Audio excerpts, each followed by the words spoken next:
Խաղաղության օրակարգի հաղթանակից հետո մենք հստակ կենտրոնանալու ենք տնտեսական զարգացման եւ բարեկեցության օրակարգի վրա։ Առաջին հերթին մենք շարունակելու ենք ապահովել կայուն տնտեսական աճ, տարեկան առնվազն 6%։ Սա այն հիմքն է, որի վրա կառուցվելու է մնացած ամեն ինչ։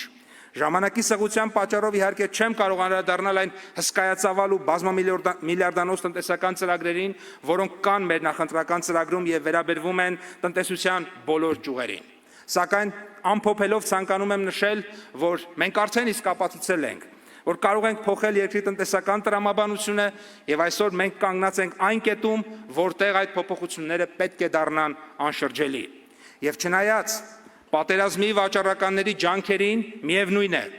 անկախությունն ու ինքնիշխանությունը հաղթելու են ֆորպոստին, ժողովրդավարությունը հաղթելու է բռնապետությանը,